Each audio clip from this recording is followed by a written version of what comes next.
stage? דודו, שודלת, שב שם. זה דודו במקום דורון או איך? כן, אבל דורון יהיה 5 minutes, he will get.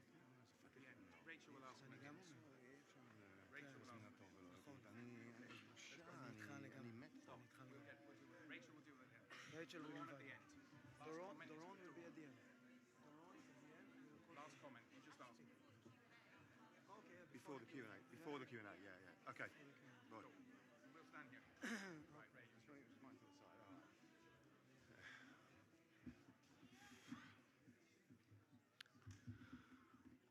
Okay, well, I think we got there. You have to forgive me, I rushed back from White Hart Lane, and honestly, I'm all over the place, so it just reflects any feeling here. There are some West Ham fans saying Kaddish in another room, so we're going to leave them. So I quickly changed, and now I'm going to get into the mode. Okay, good evening, everyone. And welcome to JW3, the home for Jewish culture and conversation. My name is Raymond Simonson, and it's my great privilege to be JW3's chief executive. Thank you for being here tonight, either in the packed auditorium with us, and there are a few people running late, so we'll try and get them into their seats as quickly as we can. It's a completely sold out event. And there's also many people watching us live online around the UK and in Israel. I just want to thank you all for joining us for what we know will be a very moving and incredibly important conversation. Since October 7th, 2023, we have everyone in this room has heard statistics and headlines and political arguments and military analysis and endless commentary. But at the center of all of it are human beings, individual lives, families, people whose worlds changed in an instant. Tonight is about hearing directly from just some of those individuals.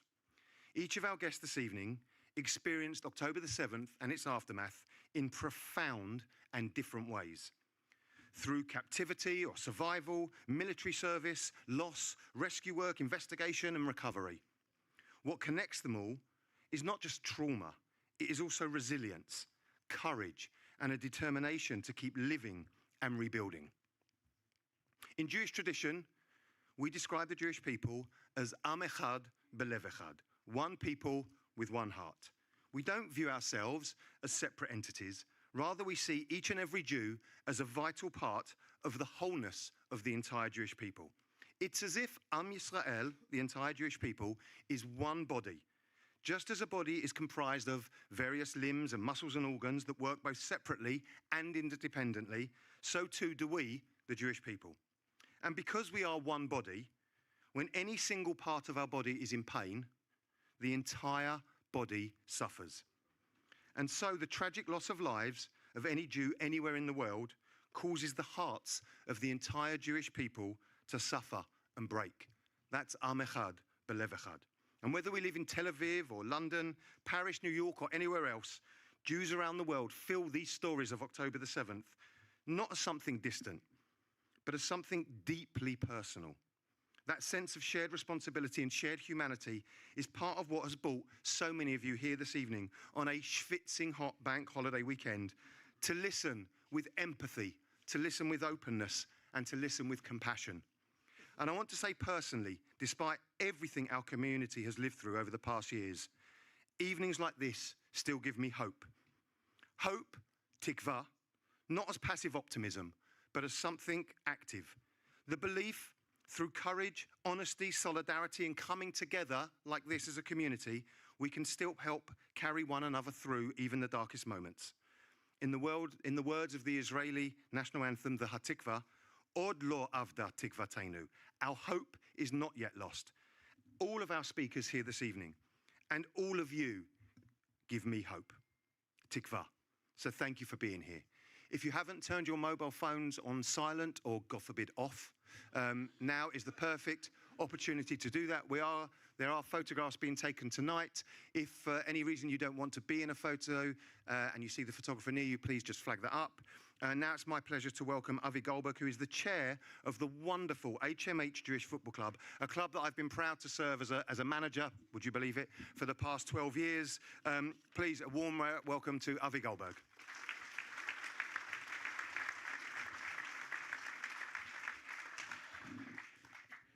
Ray. You're far too kind, but from one manager to another. Thank you. Good evening, ladies and gentlemen. I do run HMH. It is the largest Jewish football club in the UK with around 40 teams, boys, girls, and adults. But it is the HMH men's football team that have come together with two of its arch rivals in the period where these guys suffered, Hendon and Lions Vets, to put aside the rivalries and to do something unprecedented. At the instigation of one of my players, Ariel Rachamim, I think he's in the audience, thank you Ariel, we were offered the opportunity to host the amateur Israeli Vets champions, Hapoel Rishon, from Rishon LeZion. Yes, the place where rockets rain down regularly from Iran. We all immediately turned to each other and said yes, and so was born the first Israel-England Unity Cup, which was designed to show our support and to thank them for defending Israel, and perhaps even when history is rewritten, for defending humanity as we know it. Why? Why did we choose to do this? Because since the 7th of October, we played football. And between us three British teams that I just mentioned, HMH, Hendon, and Lions Vets, we won something like 10 trophies in that time. We went to work. We saw our families whilst they went through the unimaginable. They suffered. They fought. They did not play football. They are the heroes, and you're about to hear some of their testimonies. Testimonies we must hear. Think capture for 491 days. 491 days, almost a year and a half in the tunnels. Think soldiers having to spend 300 days, almost a year, in Gaza. Think identifying bodies or parts. Think unbelievable bravery and courage, and think PTSD. Yes, some of it will be gruesome, but we need to hear it. And I urge you all, there is much more at the Nova exhibition. If you haven't been, please go. We went with the team as soon as they arrived on the ground in London, and it is quite some exhibition. Because Jews need to be heard, and our evidence not just dismissed. But as it says at Nova, on the Nova exhibition, we will dance again. And today we danced on the football pitch.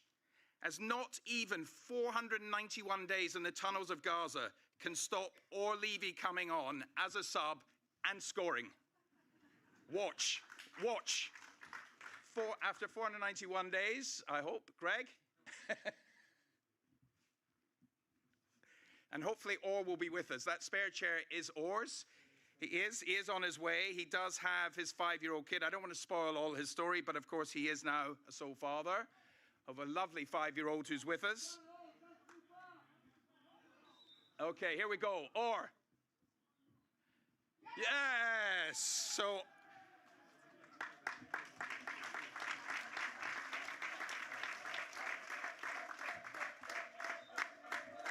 That's what it means. And by the way, that's not just Israelis. That's Hendon. That's Hendon in the red, having conceded a goal. So, to Or. There you go, guys. There you go. So I have to report that... Oh. So I have to report that at the end of day one, it is the Israelis that are on top. They were very good today. Not only do they have Or, but they brought their 12th man, the Israeli heat. And let me tell you, it was 30 degrees and some of us limeys were struggling a little bit. But tomorrow's another day. The finals tomorrow.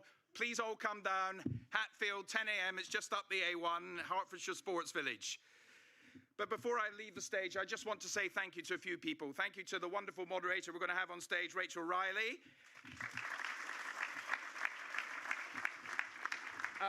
To Ray. Ray, where are you and your wonderful team? Even if you are a HMH manager, which just adds to your kudos, of course. Our wonderful sponsors, without whom this couldn't have happened. But perhaps we save a real British applause for Hapoel Rishon, for all their bravery and suffering, and for all they have done for us. Because we've sat here, yes, we've had our issues, but nothing like what they've been through. So give a huge welcome to Hapoel Rishon and to the man who organized it all, Ofer Sitziat.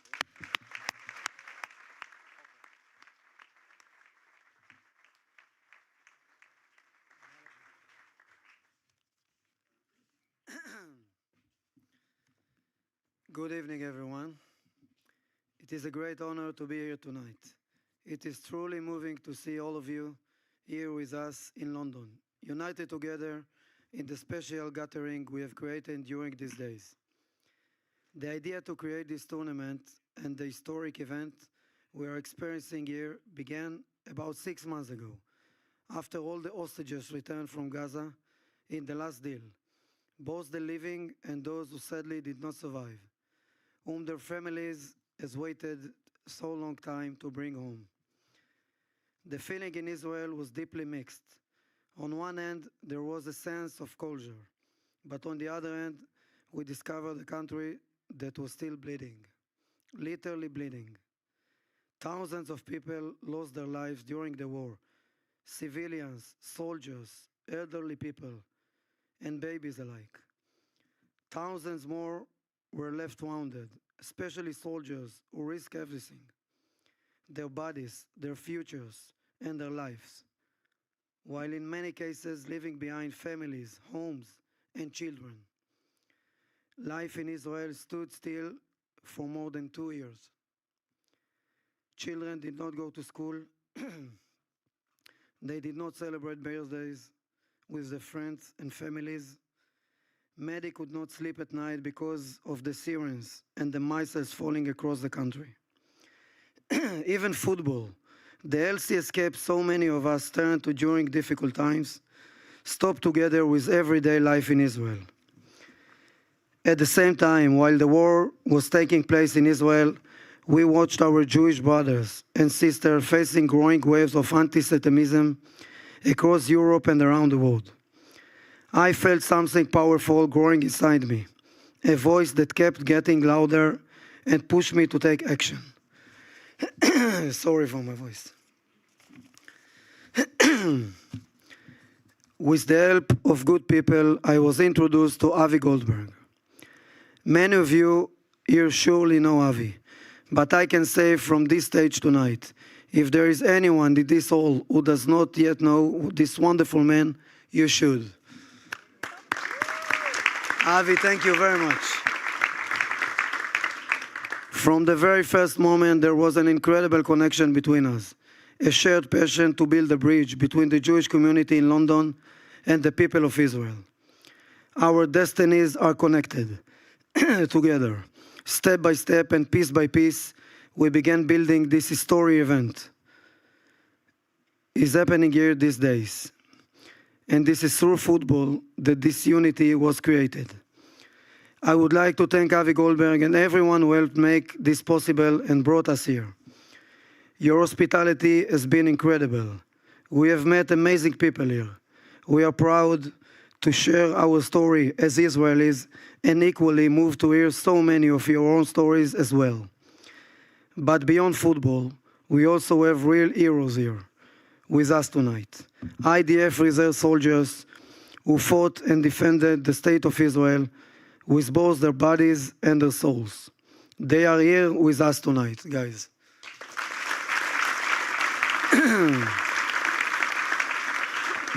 The greatest victory is not on the football field, in the tournament that began today and continues tomorrow. The real victory is happening right now, when each and every one of them comes up here on this stage in London and proudly tell their story. I now leave the stage to our heroes. Please welcome them with a big round of applause, and may we all have a wonderful evening. Thank you.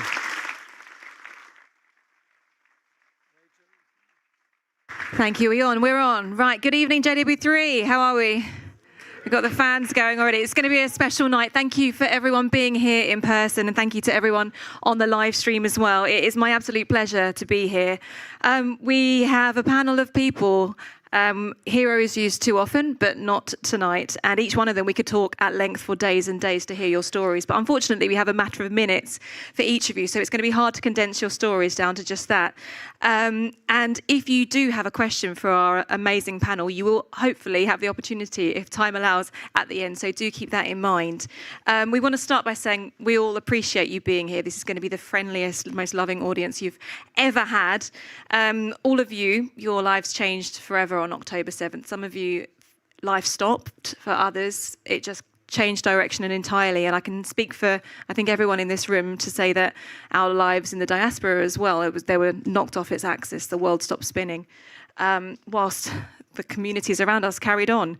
But tonight we want to explore some of the ways that Israeli life changed. Some of the stories will be more familiar to us and some of them will be completely different and we won't have heard of at all.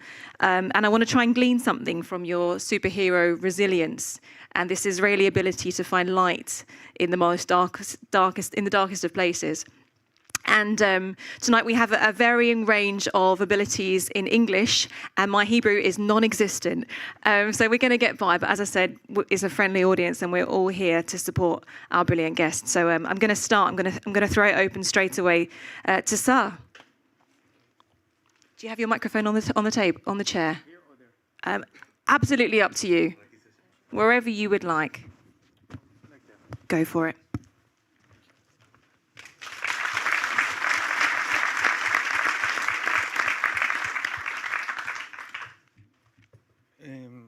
I have also the presentation.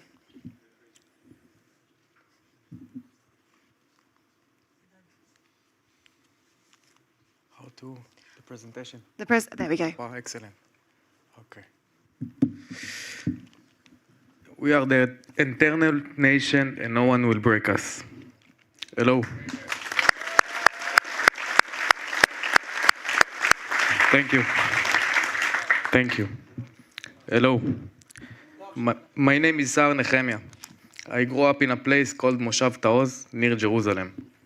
And I served as a combat soldier in the Sayeret Givati unit. I would like to begin by expressing my deepest gratitude. Thank you to my parents and siblings who stood by me through the hardest of times. Thank you to Ofer Nikos Tzitiat and Avi Goldberg for granting me the privilege of standing here today and addressing you. And thank you to all of you for being here and listening to me and my story. And of course, thank God about everything.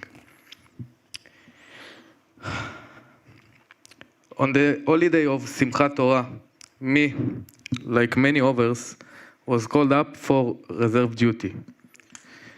While en route, thank you, I learned that 3 of my comrades, Almog Sarusi, Noam Shai, and Omri Achrak, from the younger team, along with their partners, were missing. That was how the war began for me. Later, as the fog of war began to lift, I learned that Tal Cohen, our beloved and admired commander from our initial training in the unit, had fallen in battle. Tal fell while he went to save Jews' lives in the south of Israel. A few days later, we discovered that Yochai Duchan, the younger brother of my teammate Yehuda Duchan, had fallen in an heroic stand at the Nachal Oz outpost, saving many soldiers and civilians through his actions. We also learned that Noam Shai, Omri Achrak, and their partners had been killed, and that Almog Sarusi, after witnessing the murder of his soulmate, had been abducted to Gaza. Almog was a truly remarkable individual. He managed to survive for 11 months underground with a complex injury, held in the tunnels, never once losing hope, a spirit of a hero. Tragically, he was murdered in those tunnels by Hamas terrorists alongside 5 other hostages. May the Lord avenge their blood. At the time, an atmosphere of grief and longing for justice hung over us. We were desperate to begin the counteroffensive and held a deep, genuine desire to bring our hostages home alive. I remember arriving in the south with my father.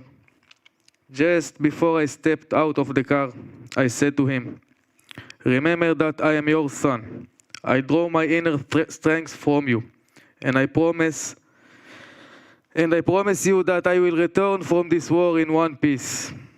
My father himself fought in the First Lebanon War, and like me, my brothers are also combat soldiers who have served on all fronts to defend our home.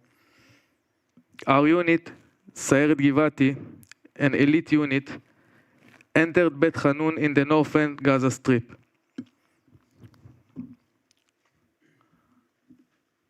This is my crew.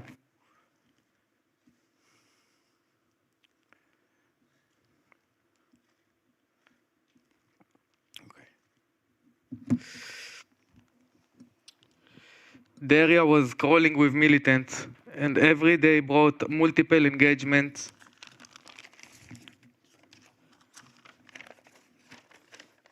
and many miracles.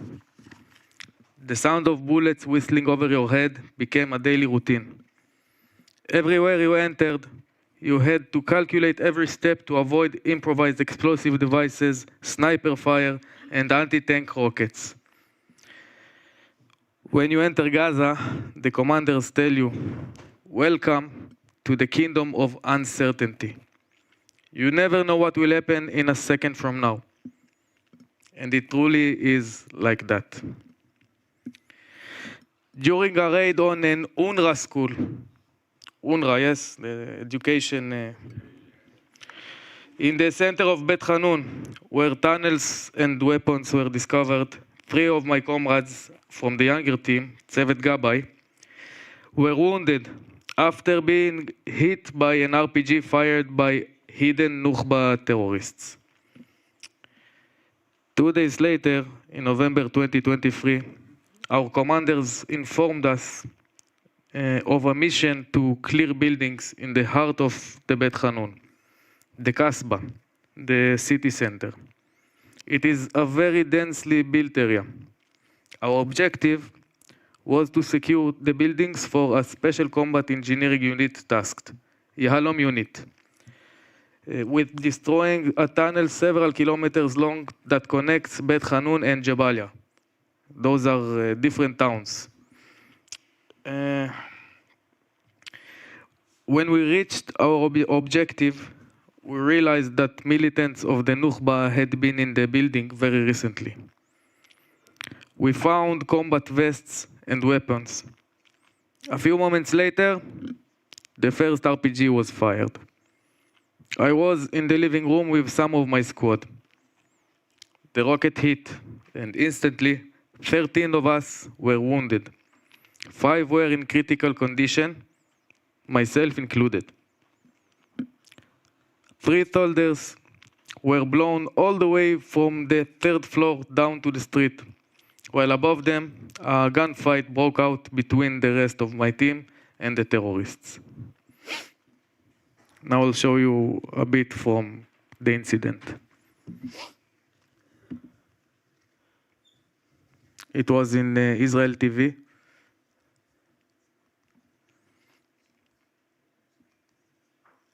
You can see the holes inside the walls. This is the Nukhba's project. This is my vest after. Lying on the floor and bleeding out, I tried to call for a medic. But I realized no one was available and that my time was running out. The blood was literally pouring out of me like a tap. Then another rocket hit the building, though fortunately it missed the room we were in. I managed to drag myself from the living room to the stairwell, where soldiers from the senior team, Tzevet Sahar, treated me with incredible devotion to duty, applying tourniquets to stop the bleeding. Some of my wounded comrades were still trapped in the inner rooms, unable to leave because the Nukhba militants were firing machine guns and rockets into the living room. Finally, in an heroic rescue operation, my teammates managed to kill the terrorists and evacuate those of us who were seriously injured, including my friends, Dvir Avraham, Yossi Shlomo, and Ilya Sosner. The incident ended, but the outcome was still unclear. I later heard from friends that there was an information that told I had been killed.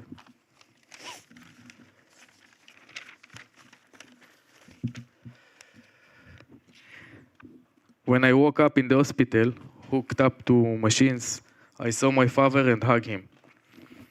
My parents told me that 2 officers had arrived at their home to break the news that I had been wounded, and my mother had fainted.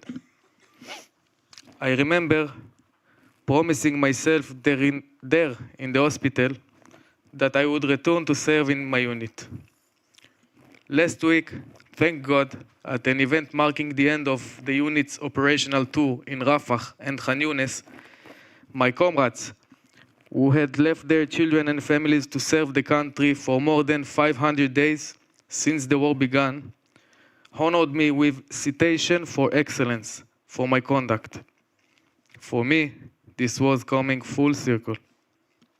I hope to continue protecting and guarding the precious people of Israel. In this spirit, the Jewish people must remember that nothing has changed. In every generation, they rise up to destroy us. בכל דור ודור הם עומדים עלינו לכלותנו. We are proud Jews who fear no one. We are an eternal people, and no one will break us. I wish to dedicate these words to those who, in their lives and in their deaths, commanded us on carry on and never stop our standard barriers.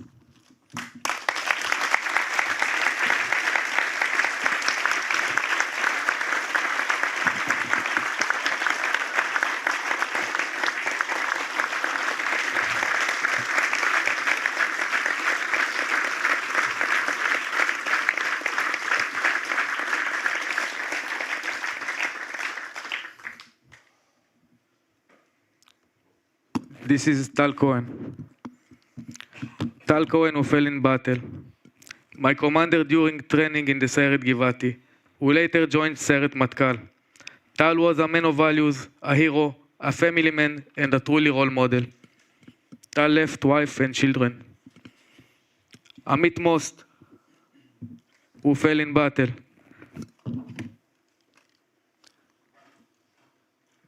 This is Tal.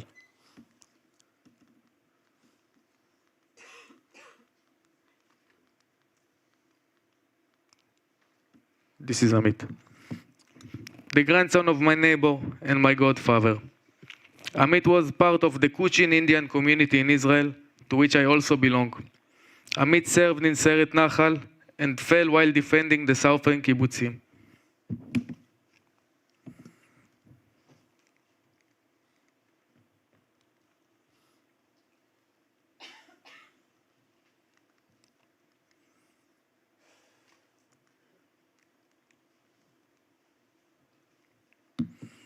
Noam Shai, Omri Achrak, and their partners of blessed memory.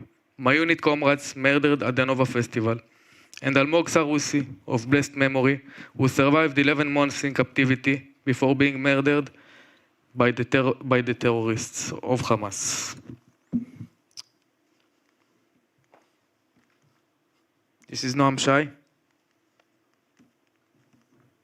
And this is from a journalist that speak about Noam Ted that came back to serve the country after his son died.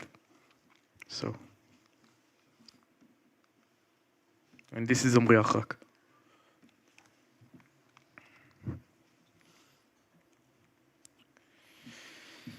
Ariel Belia, of blessed memory. My unit comrade who heroically rescued his wife and children from the window and went out to fight armed terrorists, armed with nothing but a garden hoe, a shovel. This is Arik. This is his wife and children.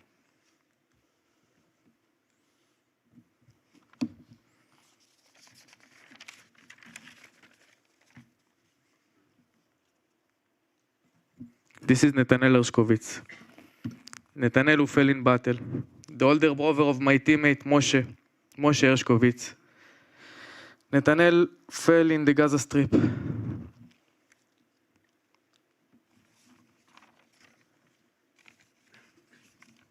This is Noam Batan. Noam Batan is a graduate of the Boer High School where I grew up, who fell in battle in southern Gaza. He also served in Sayeret Givati, like me, in the Orev troop. This is Tal Shua, also a graduate of the Boer High School. Tal served in a combat engineering battalion.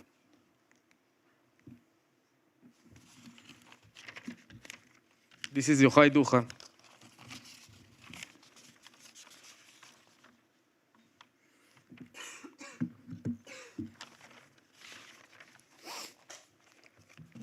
Yochai Duchan who fell in battle, the younger brother of my teammate Yuda Duchan. After running out of ammunition, Yochai displayed the gallantry of the highest order, killing terrorists with only a knife to save others.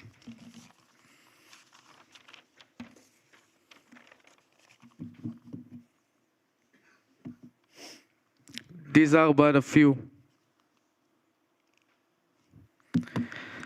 I could go on for hours. Maybe worthy of them, the lion warriors of the people of Israel.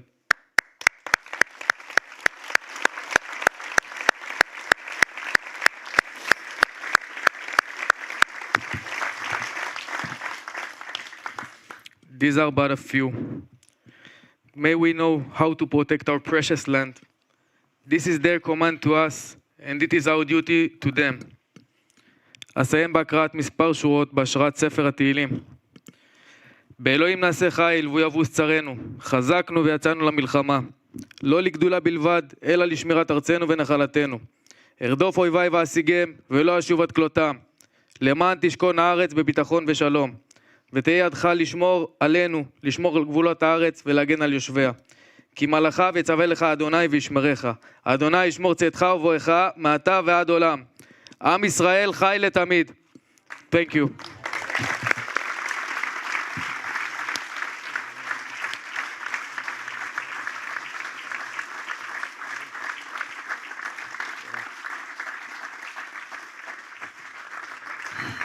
Thank you, sir. Thank you for sharing. And am I right in saying it was over 300 days you served in Gaza?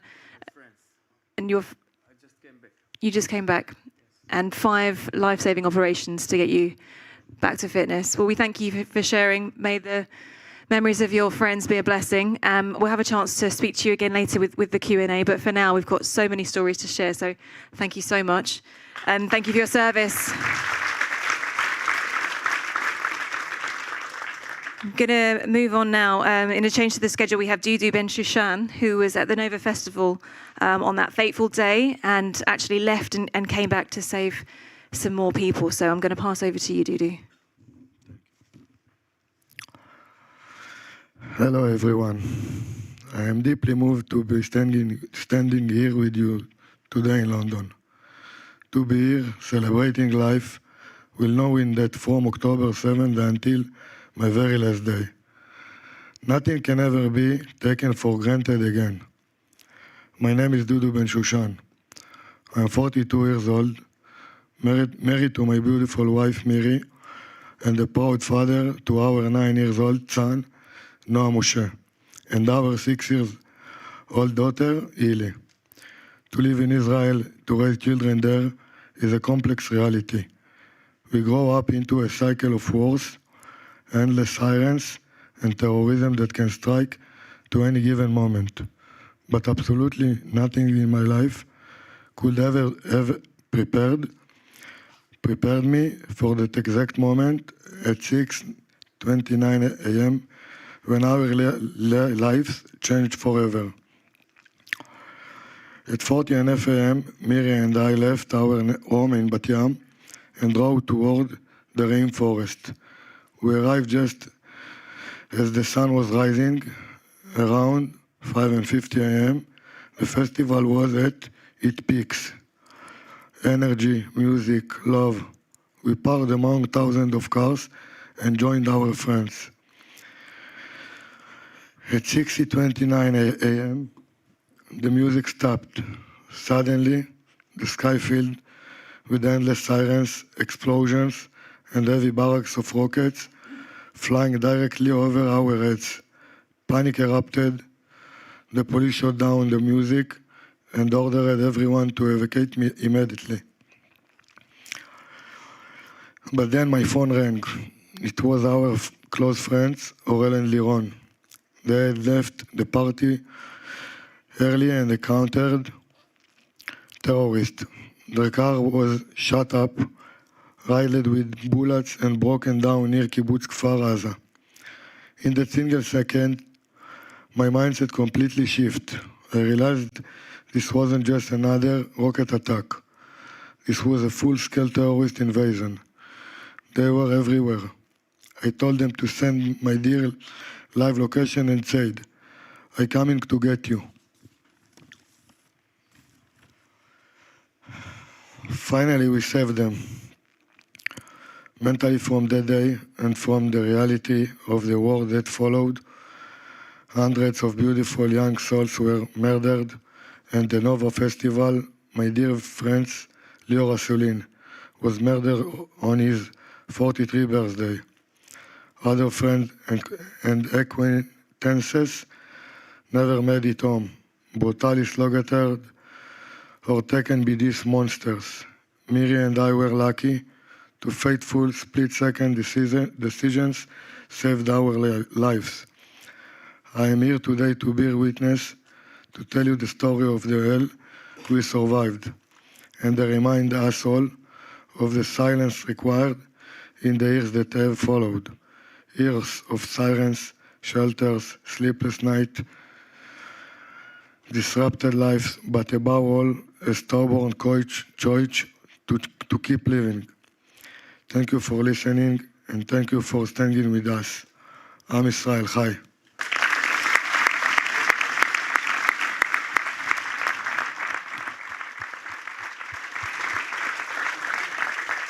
Thank you, Dudu. I'm sure many people here will have already been to the Nova exhibition that's on by Liverpool Street. It's on for the next 5 weeks, where you can experience as much as we can experience that day with footage and testimony and speaking to survivors. And I know, Dudu, you've got some footage of something that actually you were sending at the time on October 7th. Is that right? Your English. We've got a video. We're gonna play the video of live sequence of events from that terrible day.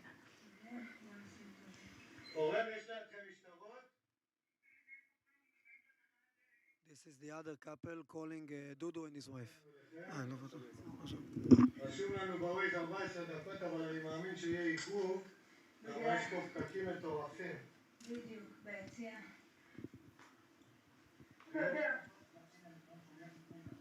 No.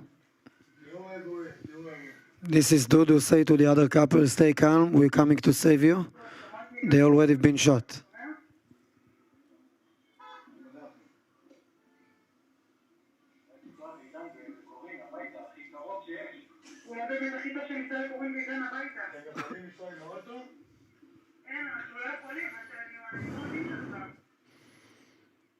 They tell the car is shut down.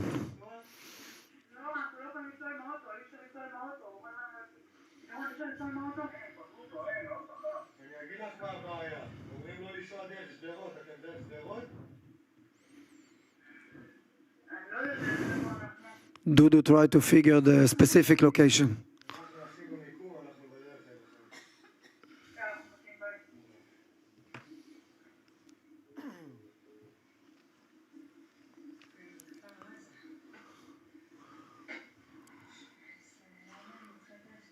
Now Mary, Dudu's wife, start to pray Shema Israel.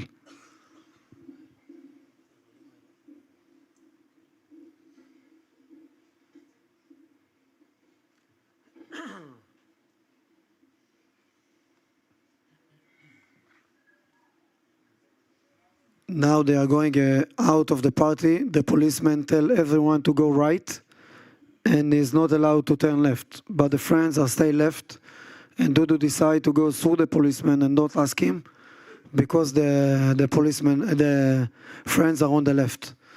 So he's saying, I'm going to save you, and don't listen to the policeman. Everyone that turned right was shot and killed. Everyone. So it was luck.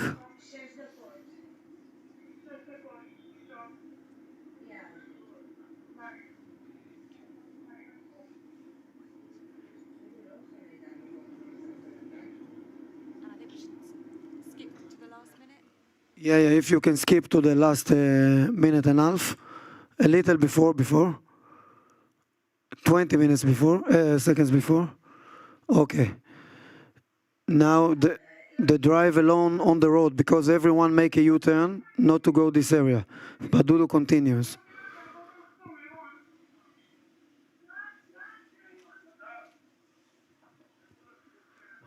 They speak to the other couple and say there is a block and they cannot move to reach them. They are 500 meters from them.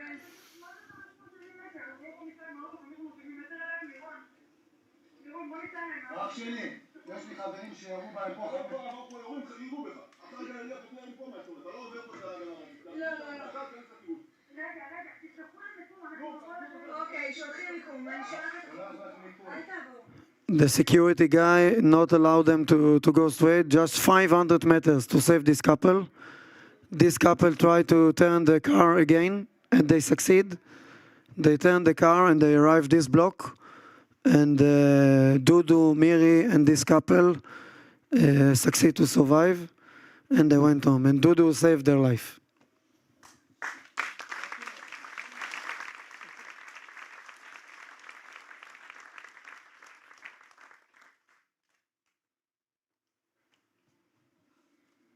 That's the end. It's okay, Rachel. Thank you. Thank you for sharing. Oh, are we back on? Do we have a microphone? There we go. I thank you for sharing your story. I know the English isn't comfortable, but we're grateful for you sharing that. And yeah, if you caught the crux of that, like many Holocaust survivors that you hear, where they survived a 1 in a million chance of luck. It was going against the advice of the police and going in a different direction that saved your life and allowed you to save the lives of 2 others on that day. So thank you very much, Dudu.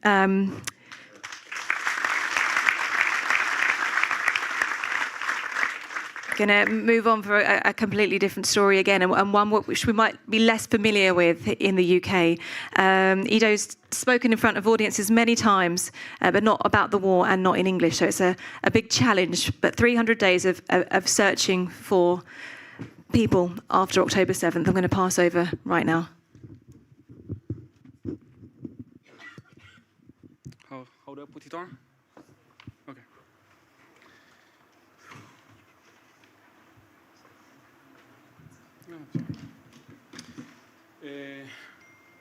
Just a small favor from Greg. When I'll tell you the number of the photo, please upload it, okay? No. I will tell you when. Just take one more. The one, four, okay? Do not show this photo. Not yet. Okay. No, not this one. Please. Exactly, yeah. So, good evening, everyone, and thank you. Thank you all for coming. My name is Ido Stern, and in the next few minutes, I will share with you a little about my reserve service experience during the Iron Swords War as an investigations officer in the IDF's Missing Persons Unit. Please forgive me for reading straight from my phone, because it's the first time for me speaking in front of an audience. Not only that, it's in English, not in my native language, Hebrew. So my apologies. Why did I say only a few minutes? Unfortunately, the war carried with it so many difficult stories that deserve to be heard. But the time we have will not be enough for them. Now, before I start, I want to warn you. Some of the photos I'm going to show you, especially the first 2, some of the stories I'm going to tell are hard and maybe disturbing for some of you. If you feel a little bit uncomfortable, please accept my sincere apology, okay? Especially for the first 2 photos. So, hello again. My name is Ido. I'm 43 years old. I'm married to Noah, who is here with me, and the father of 3 who stayed with their grandparents back home. The role of my reserve unit is to arrive at the scene from which someone disappeared, gone missing, and build a situational picture that will help answer all the questions, including what happened, who the missing person is, what we know about his condition and location, and what needs to be done to reach him and solve this enigma. We do this by using a variety of tools and means at our disposal, such as conducting field investigations and questioning of witnesses, forensic analysis of the scene and the ground, using technological means and databases, consulting with professionals, such as archaeologists, for example, inspecting of observation equipment, field searches of the area, getting assistance from K9 units, etc. Following the October 7 massacre, my unit was required to operate in almost all the areas from which Hamas terrorists kidnapped civilians. The Nova Festival in Reim parking and camping area, Kibbutz Be'eri, Kibbutz Nir Oz, Kibbutz Kfar Aza, Kibbutz Kisufim, Moshav Netiv HaAsara, and more. The scenes that unfolded before our eyes when we arrived at the sites were apocalyptic. Destruction, devastation, the smell of death mixed with the smell of burning, entire neighborhoods and houses that were destroyed and burned to the ground, to ashes, which resulted in the fact that in the efforts to locate and identify the remains, we also worked with archaeologists. And together with them and other forces, we were forced to sift through, literally, piles of soil and ash to find and identify human remains of the missing. Now, Greg, please, photo number 1. This is a tray with bone fragments, which we found. Photo number 2, please. Photo of a jaw. We found it through the piles. Now, if you return to the first one more back, and one more back to the background. Thanks. The main places where my team operated were the Nova site, Kibbutz Be'eri, Kibbutz Nir Oz, and Moshav Netiv HaAsara.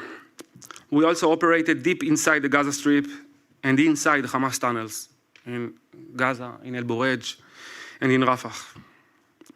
At the Nova site, we investigated the absence of several participants and also the scene of the ambulance, which I'm going to talk about it right now. During the festival, there was an ambulance who was parked near the festival's camping area. Hamas terrorists shot the ambulance with rifles and RPGs, rocket-propelled grenades, killing almost everyone inside it and underneath it. Greg, would you mind turn to photo number 3?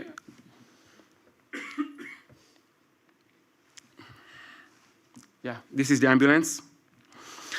We can stay in these photos, the next photos. At the beginning, when we arrived at the scene, 3 bodies were recovered and later been identified. But it wasn't enough. We had 2 witnesses, survivors, who testified that were at least 15 to 20 people at the scene. So we conducted a full investigation of the site, analyzing cell phone locations, watching clips from the festival, interviewing other survivors, reading text messages that were sent by the partygoers to their parents, and filtering the ground. We knew there were missing people who were there, inside, underneath, and around the ambulance. We knew their names. We knew their stories. We've been told. We had to continue searching and investigating. Eventually, after intense investigative work, we were able, together with additional and wonderful forces, to form the full picture, to understand that 18 men and women were murdered and burned at the scene. It took about 6 months, but in the end, all the victims from the ambulance were identified and brought to a proper burial. From that point, the ambulance was named the Ambulance of Death. Photo number 4, please. This is how we work. We filtered the ground.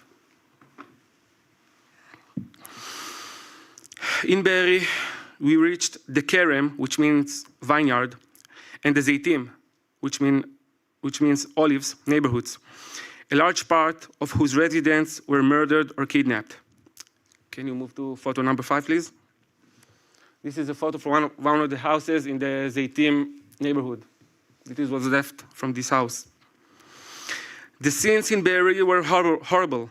Burned, destroyed houses, filled with bullet marks and signs of RPG rocket explosions. Our mission was to understand what happened to the missing, whose bodies were not found. And on the other hand, we had no information about them being kidnapped. Photo number 6, please. Another house in the Zeitim neighborhood. Here, too, tremendous efforts were made to build the full picture. Efforts that also included a search by hand for human remains. Photo number 7, please. That's us. That's us, knee-deep search in Be'eri, looking for body remains. Photo number 8, please. This photo in Hakerem neighborhood, the vineyard neighborhood in Be'eri.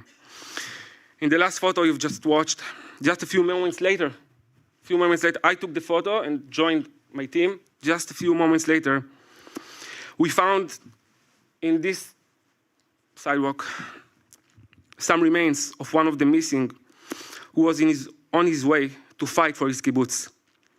We had an eyewitness who testified that from where he was hiding, he saw the missing man bending forth in his car while a terrorist was walking next to him. But after that, the car was burned and no human remains were found inside. So our theory was that this man was kidnapped without knowing his condition. Based on the findings here, it could be determined that he was murdered, that his body was kidnapped after he was murdered, and that there are enough findings here to have him have a funeral. A year later, his body was returned from Gaza, and the second funeral was held. By the way, what you saw in the last 2 photos was something we did dozens of times, once every few days. Here's another photo published on press websites. Photo number 9, please. Yeah, that's us. Photo from the search at the Mefalsim band on Route 232, near Kibbutz Mefalsim. On December of 2023, we were also called upon to participate in an operation to open and examine all the body bags of the terrorists that were stored frozen in special containers, to make sure that none of ours were found among them by mistake. It was a very traumatic event for us. Photo number 10, please. Yeah, that's me. My photo in the white suit, that's me during this operation. We were willing to risk our lives for the mission's success. There were times when our lives were really in danger, when a team from my unit got into a battle with terrorists, or when my team was about to enter a building and at the last moment we discovered that it was booby-trapped. Otherwise, we probably would have been blown up. Thanks to the hard work of my unit and all the other units that work with us, side by side, we were able to locate, identify, and bring back home for a proper burial dozens of missing men and women whose fate was unknown. Me and my teammates went to all of the funerals to show our respect to the victims and their families. The state of Israel no longer has any missing persons from the October 7 massacre. All of the victims' families now have graves to mourn on. Throughout the war, which I enlisted in on the morning of October 8th, I served a total of almost 300 days, 295 to be exact, 295. My first tour lasted 221 consecutive days, 7.5 months, in which I hardly saw my home and my family, my wife and kids. After that, there were several shorter tours. It was the most important thing I have done and probably will do in my life. A task that I don't think there's something more sacred than that. At the same time, it was the hardest thing I have done and probably will do in my life. Nothing, no training, no simulation can prepare you, no matter how professional you are, for this job. I paid a heavy price for it. A few months ago, I was diagnosed with PTSD, post-traumatic stress disorder, and I have been seeing a therapist for some time now. If you ask me, would you do it again? The answer is yes. Simple as that, without any hesitation. This is my country. These are my people. These are my brothers and sisters. They are my family. Finally, I would like to introduce you to my heroes. Photo number 11, please. This is my family.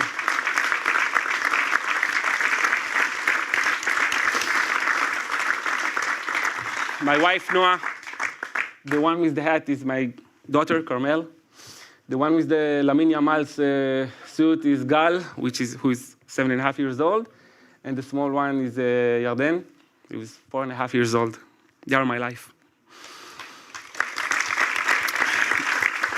The support I got from my wife, knowing that everything I do is so that my children will have, the support I got from my wife, knowing that everything I do is so that my children will have a better place to live in, is what, in the difficult moments, and there were many of them, gave me the strength to continue. Thank you.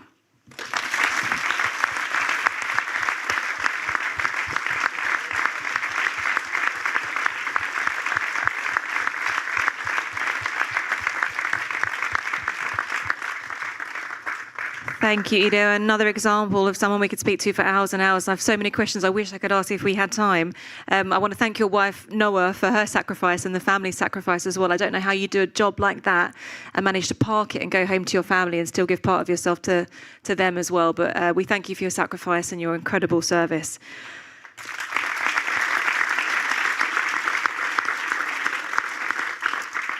Before we move on to Or, who's in and out, because I know you're looking after your gorgeous son, we're going to speak to Maytal. And your experience is, again, different from everyone else's. You have that personal experience of October 7th from your brother at the Nova Festival, and also your service behind the scenes, not in the front line, but working in the IDF to support everybody else. So the floor's open to you. Go for wherever you like. This is the floor is yours.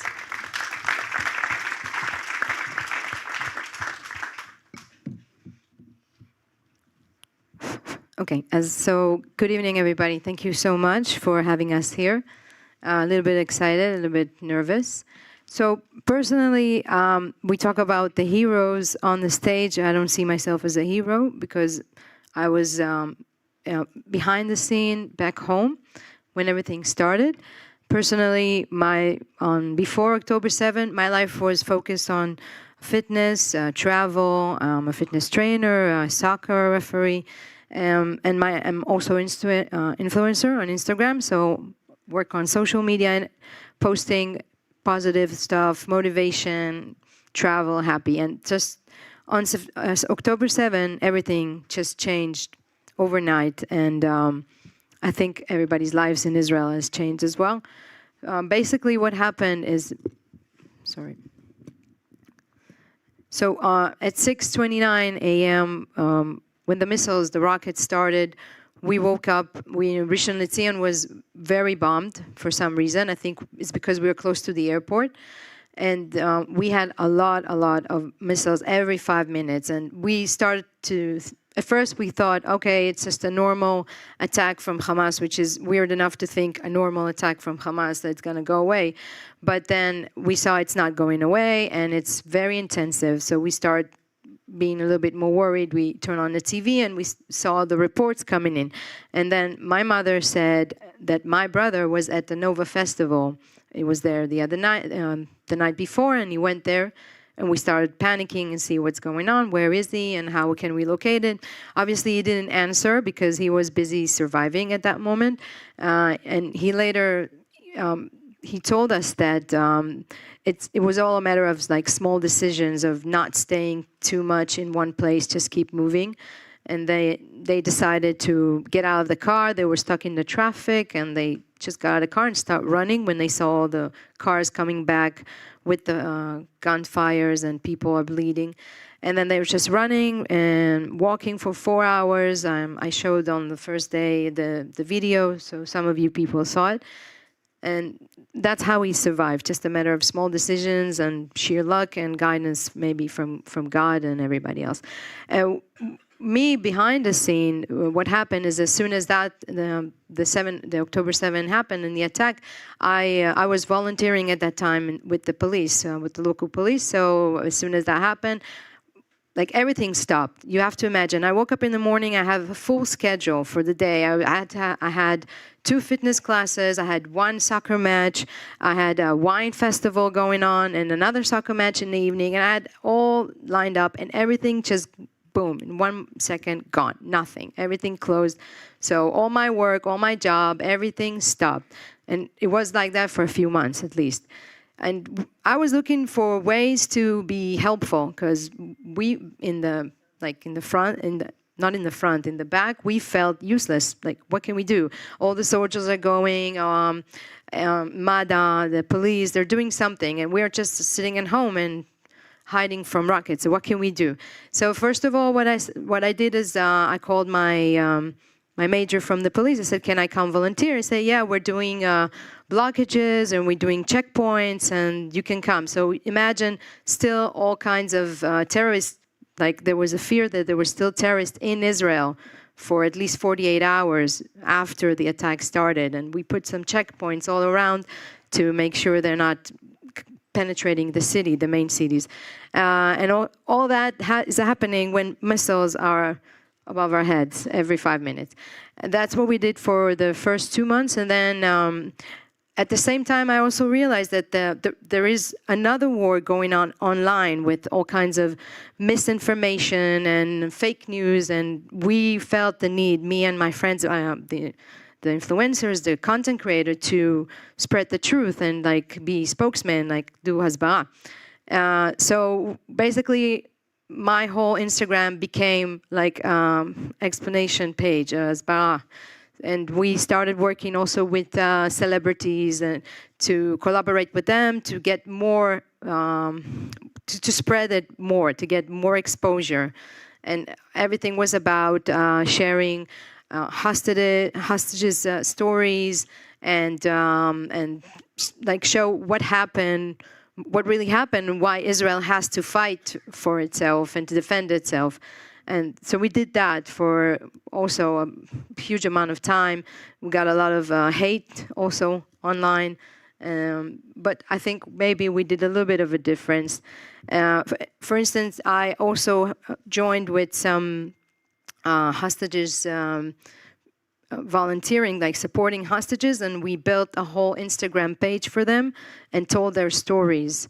The point was to show that these are real people waiting to come back home and show the human side of it. Because I think some people didn't believe that happened, like October 7 never happened, like the Holocaust. So that was our fight behind the scene. And later on, I also joined, I'm a little bit above age, but I volunteer in the IDF, and I went to, it's like a foundation that supports the reservees and their families. Like imagine all the people like Saad, and they went 300 days in reserves, and they left their home, they left their jobs, they left their families, and they have no work and support. So IDF supports them and give them grants, like money, so they can survive. And I was working like behind the scene in that job also for about 6 months to grant those funds to them.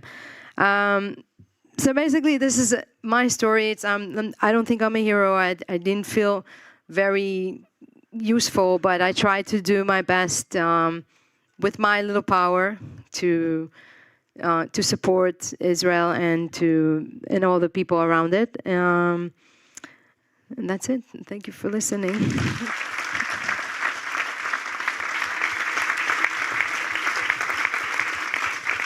Yeah, we thank you for your service as well. I think everyone in this room, especially us Brits, we haven't served anywhere, but the only thing we felt like we could do is go online and scream with you. So if you tell everyone your handle on whatever platform so we can all follow you and support your work, what are your social media handles so we can follow you? It's Meital Gabay. You can write it in Hebrew or in English. Meital Gabay. Right, we'll all follow you. We'll all support you. If you scroll down to October 7, you see all the whatever we posted. Thank you for your service, Meital. There we go. Yeah, round of applause.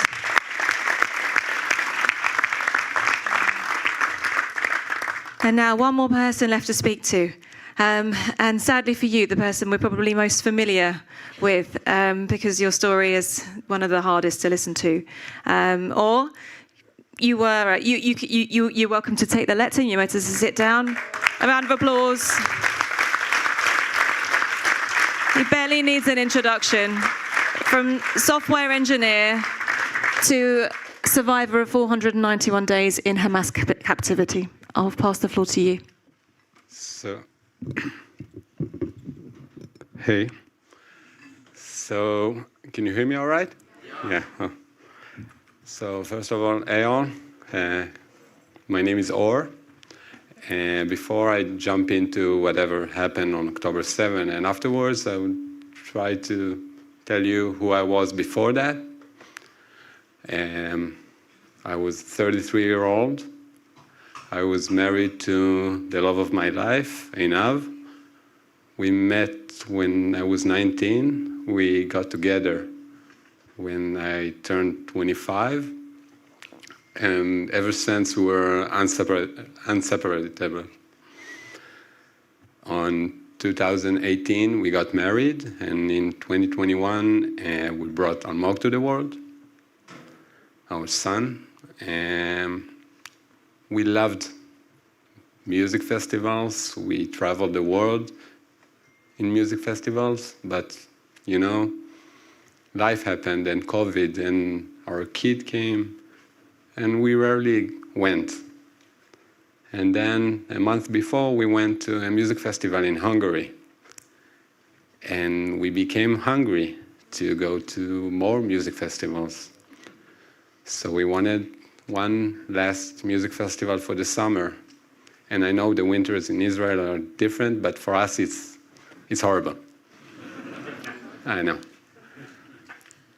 So we bought tickets to the Nova. We left our son at my wife's parents' house.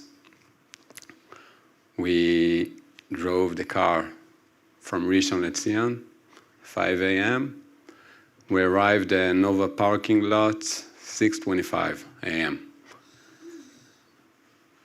We were discussing whether or not to get our camping stuff, but then we just started walking and saw what we at first thought is fireworks.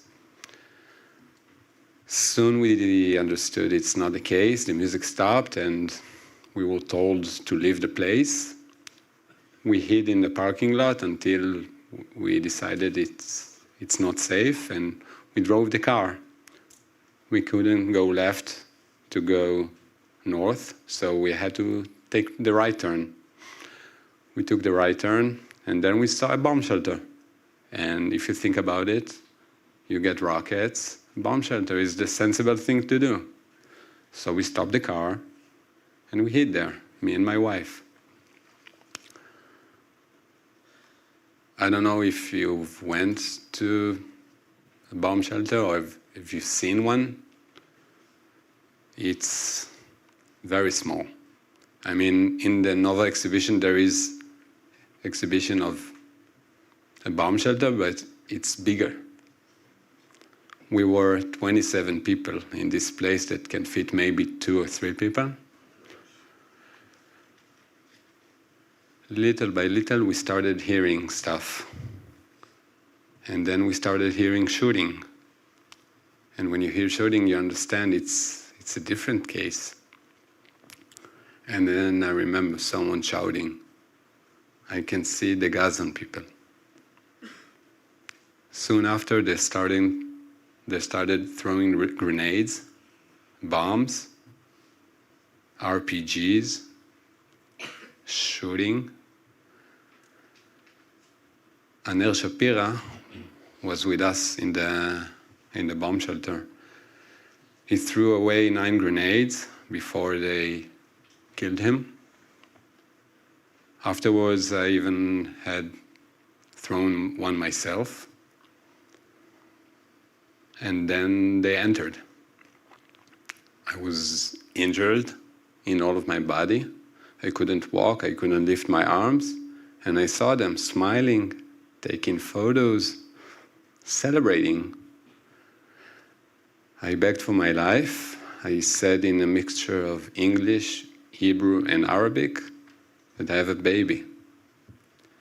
They've lowered their gun, and they tell me, come. I couldn't, so they actually dragged me. They put me in the back of the pickup truck like a sack of potatoes. And the last picture that I've seen there was the terrorist shooting inside the shelter. I left my wife there. I remember right before I left, I asked her, are you all right? She said, I don't feel my legs.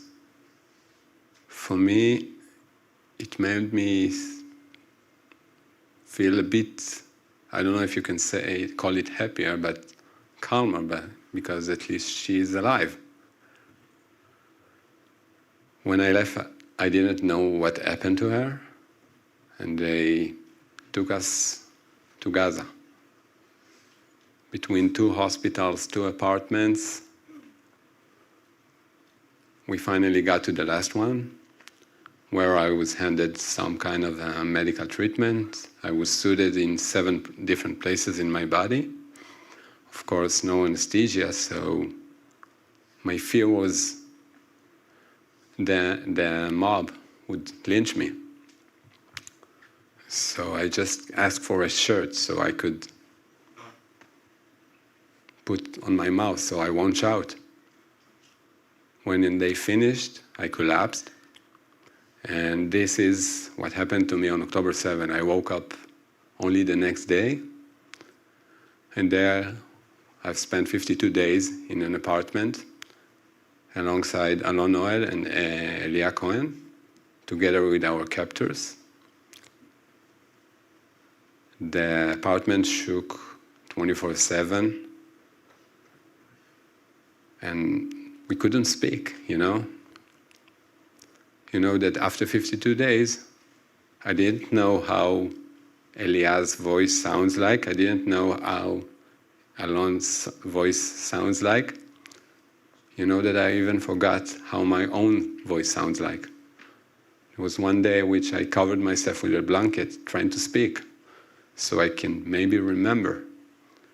Of course, they heard it and they shouted at me to stop.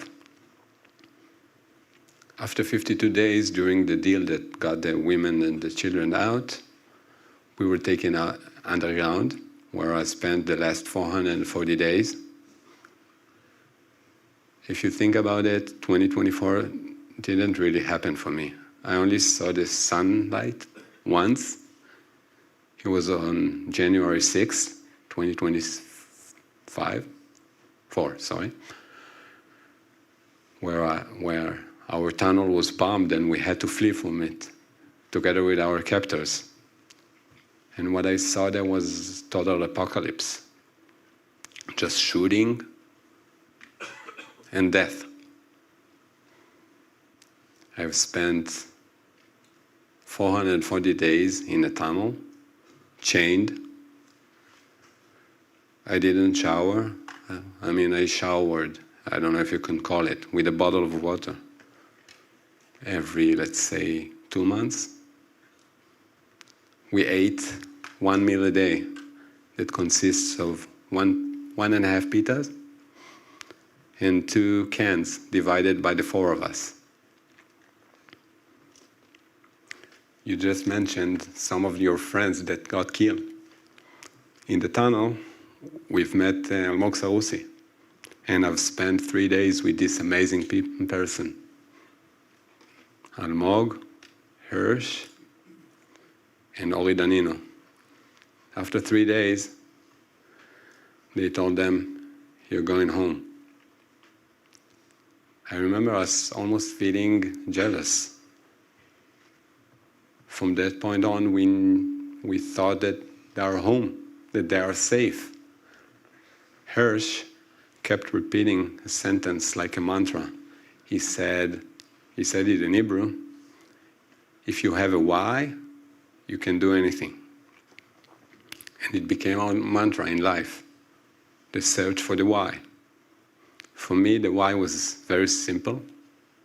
It was my son, my why. I remember when I was there, whenever it became hard, and believe me, it was hard, I would tap my arm like this. I knew I wanted to tattoo this sentence on my body, and I knew I wanted to tattoo it here. I would tap my arm like this, remember your why, remember Almog. And it made me stronger. When I came back, I found out the truth about Hirsch, Ori, and Almog.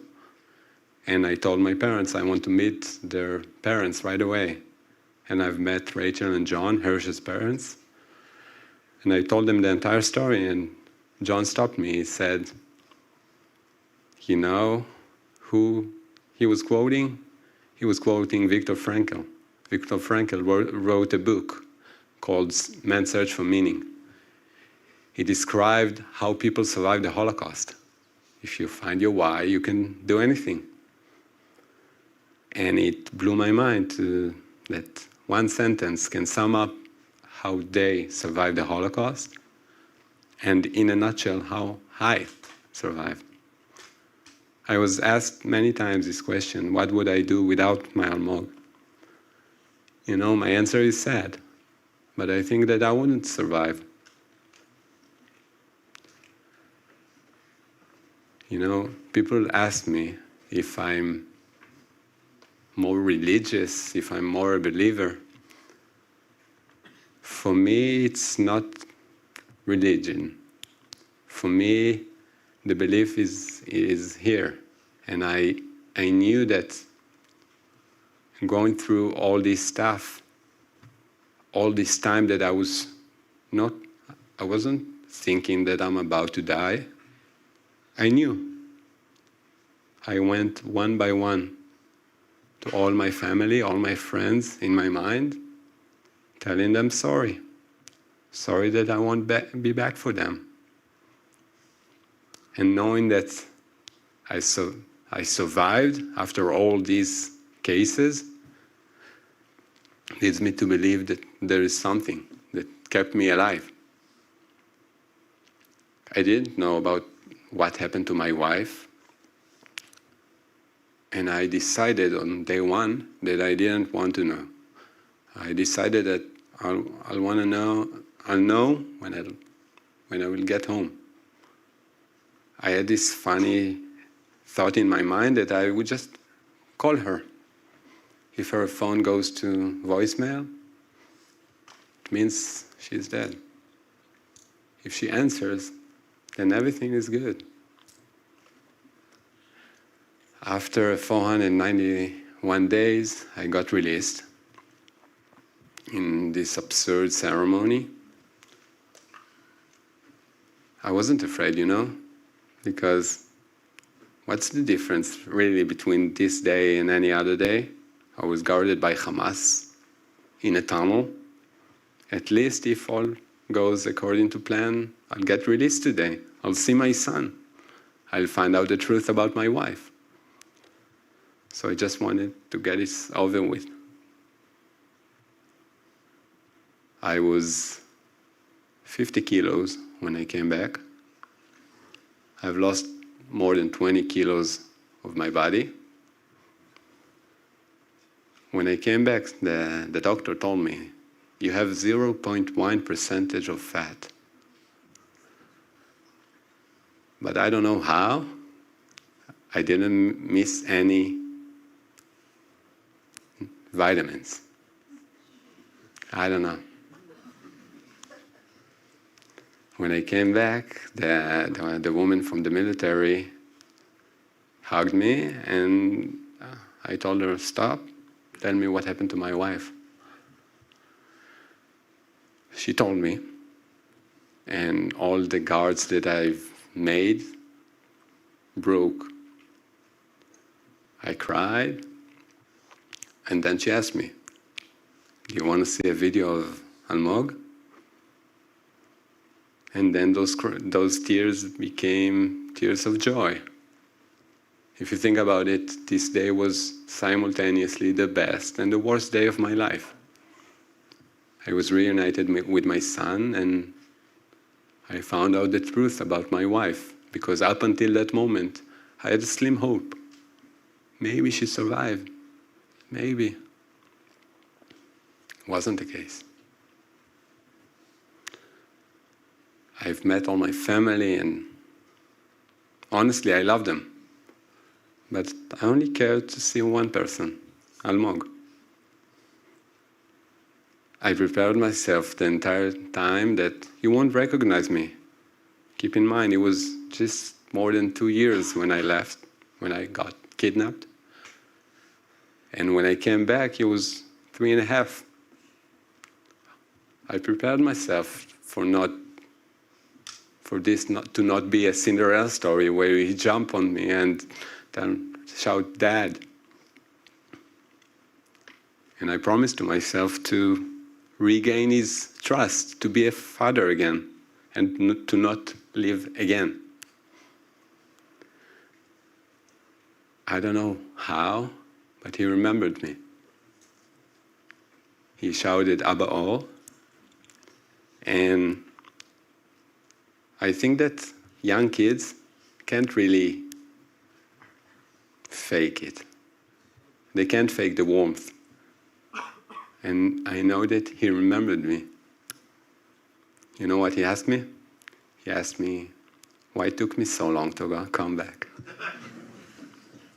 And of course, everyone laughed, and I just told him, I'm sorry, because he's the only person in the world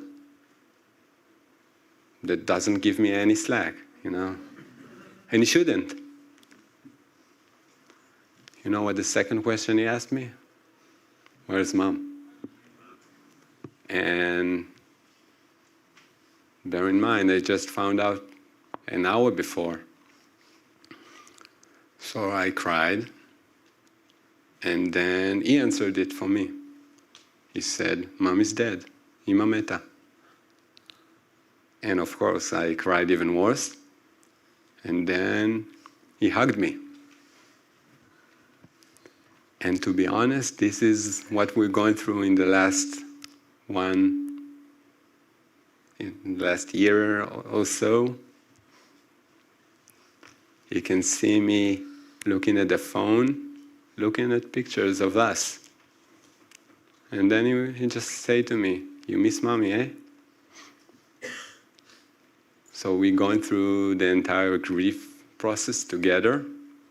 And yeah, we cry together, and then, yeah, we laugh together, and we see videos. It's hard. But I promised Einav that forever I would cherish her, forever I would show my son, our son, what an amazing mother she was.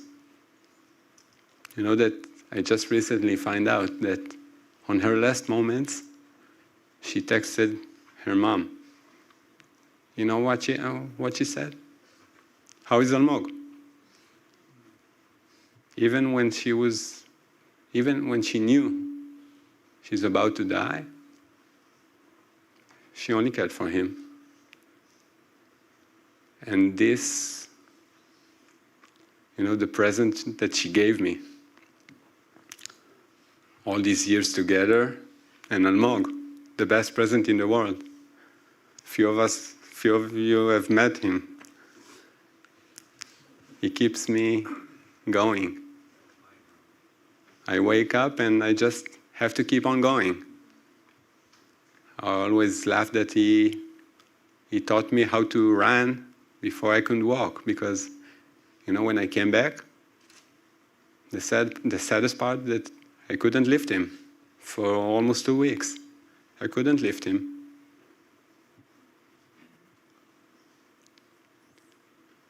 But now each day I work to show him how strong I am for him and that he can trust me. You know that he asked me once about this tattoo, right after I did it. And he asked me, what does it say? I just smiled and I said, your name. And he's my why. Thank you.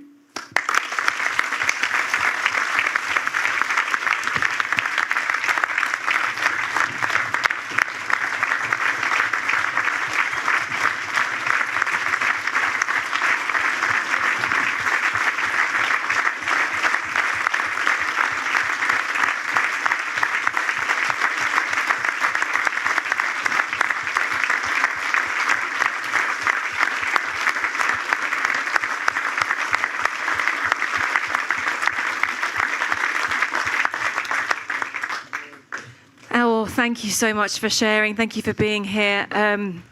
You know, as a mother, as a wife, we don't need enough here to know that she would want nothing more than for you to be with your son, for Almog to be in his father's arms. And we're all so glad, so relieved that you made it out and your resilience made you choose life and you're here with us tonight. I know we are past the time we were supposed to, so I will be looking to the organisers soon to see if we do have time for a Q&A. I want to ask one question. You know, after everything you've been through, all of you, and the most traumatic times in your life, you've chosen to be here and you're sharing this story. So it's kind of a two-parter. I want to know what brings you here, what's your motivation, what do you want us to know, what can we do to help? So first of all, I think there are two main reasons why I'm here. First and foremost, I want everyone to know the truth, because people were denying what happened about the day after it happened. And I want everyone to know what happened. And I want them to hear it. I want you to hear it firsthand and pass on the info so people know. And second, I think it's kind of like a therapy for me, because most of the days I'm with my son and I can't really dwell on the past and I can't really talk about what happened. Not like that. And whenever I do that, it helps me. And is there anything, as you know, members of the diaspora or just people of the world, what can we do to support and help you? So, by the way, I think it leads me to the third reason, actually. I think that what was done by the Jewish community was amazing. And I just want to say I'm a bit grateful for it, because for you, I don't know if you know what it means for us, or what it means for my family. You know, my family, I was just talking about myself, but my family went through a living hell. And to see the hug from the Jewish community around the world, to see all the prayers of the people, to see the yellow ribbons everywhere, to see the pictures, it means the world. And for my mom, which had her son kidnapped, it helped her, knowing that I won't be forgotten. So I just wanted to say thank you for that.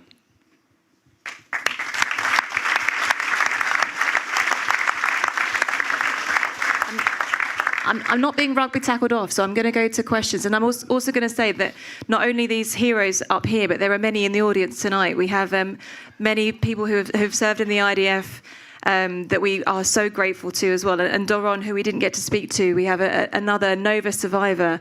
And not only a Nova survivor who went into fight or flight, went to fly, went back and saved his fellow partygoers, but then rejoined the IDF. And served his country that way as well. So I just want to thank Doron for being here. And we do have some roving mics, so we will have time for a couple of questions if we have from the audience. I'm sure there's hundreds. So if we have some questions for anyone on our panel. I've never seen a Jewish audience not have a question. I think we're going to have to check everyone's ID. No questions. Okay, I'm gonna go then, and I'm gonna go to or we have one question. Okay, we're gonna go to the question. I've got 1,000 questions if you lot don't have any. This is the first time I've ever seen a British Jewish audience be stunned into silence. I don't know how to articulate this. It's so we see these flotilla lunatics and all the groundswell of anti-Semitism and anti-Zionism. Or did you encounter any humanity at all when you were captive? So I think that what I've encountered, if you call it like the good parts, wasn't because they were good, just because in their belief, if they help either an orphanage or a poor person or a prisoner, and I'm a prisoner, they would get transcended to a higher place. So whenever they did something which is considered maybe a good thing, they did it for the wrong reason. So I wouldn't call it like that. Thank you. Do we have any more audience questions?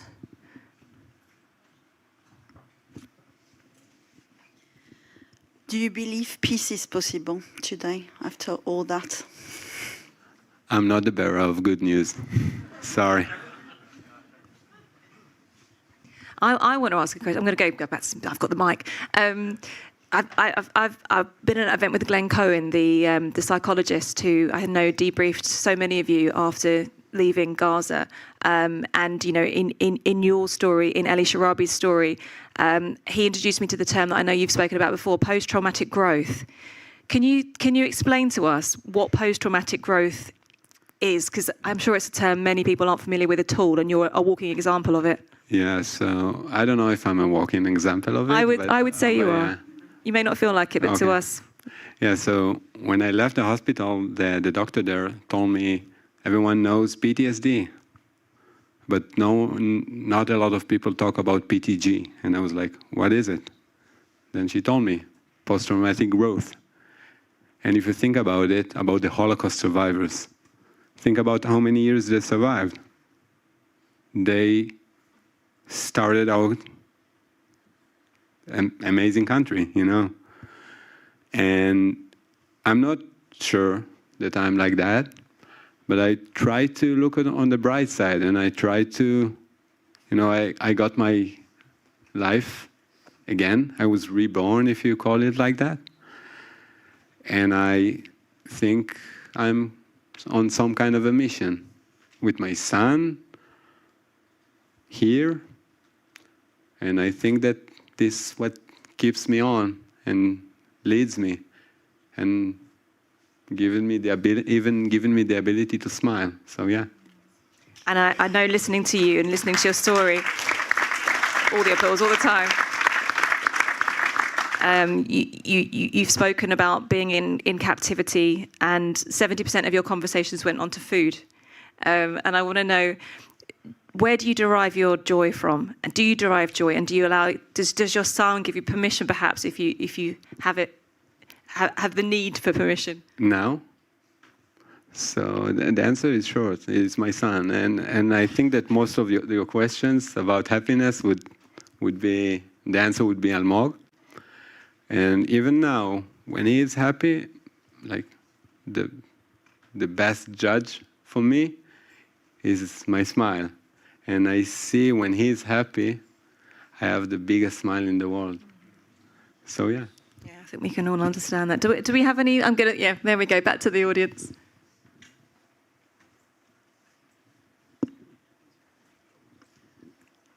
Yes, I just wondered, as after the Second World War, Holocaust survivors rarely told about what they'd been through. When your son grows up, will you tell him what happened to you?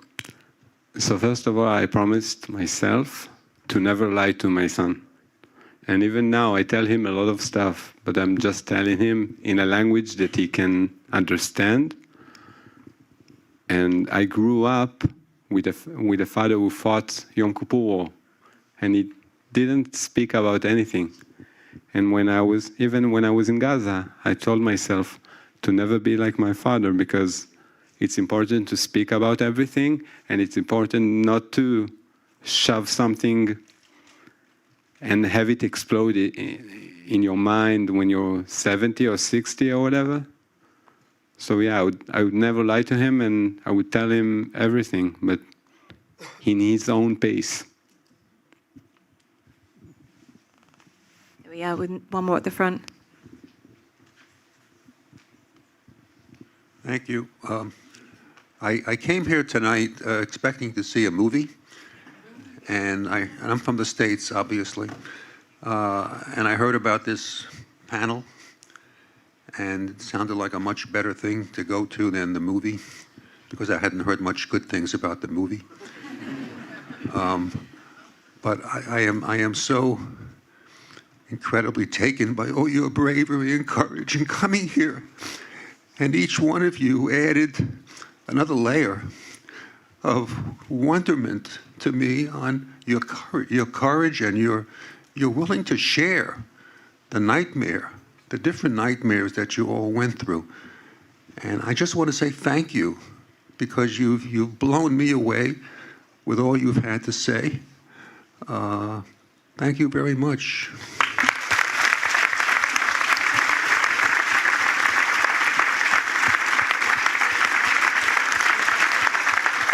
I think that's the perfect note to end on. I want to thank you all for coming. I want to thank our speakers. I'm going to pass back to Avi. Avi's got one more question. One question which people didn't ask about to Sar, who, if you remember, had suffered 5 life-saving operations. Sar, the recovery. Yes. You went to the deathbed and you came back. How are you now? Tell us.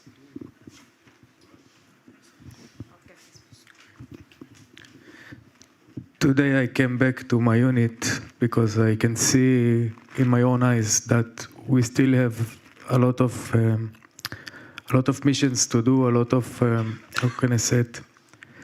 The war didn't over.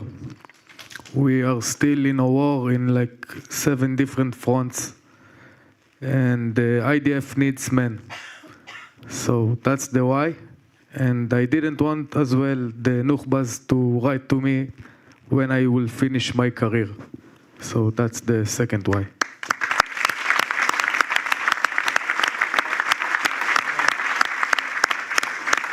Never again will the Jewish people be left defenseless, and we thank you all for your service. We thank you all for being here today, and I want you to know that there's so much love in this room, and the British community, the British Jewish community, we've been with you since October 7th, whether you were fully fledged members of supporting every Israeli charity before or October 8th Jews, we're with you, and we're going to be there for life. So Am Yisrael Chai, and if ever you need us for anything, please know that you have so many friends in this country.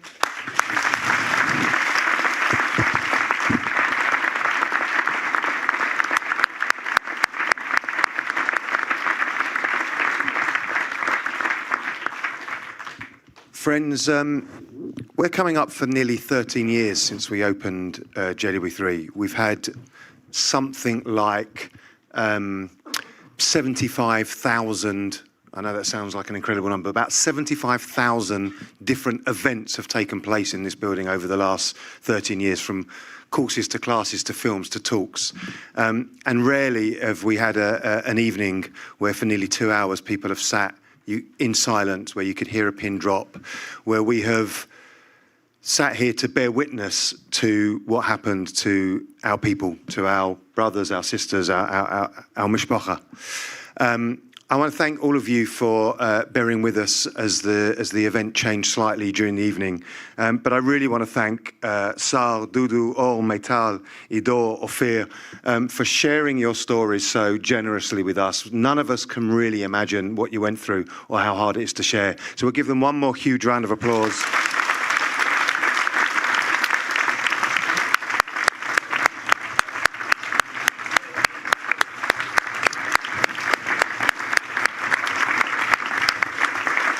And whilst we're standing, I want to really thank Rachel, because when this event came up, when Avi came to me with this idea, which we jumped on straight away, and I asked Rachel, I know that she had to make a whole load of plans and childcare and everything to be down here with us today, but she jumped at the chance to sit and spend time with us. So thank you so much, Rachel.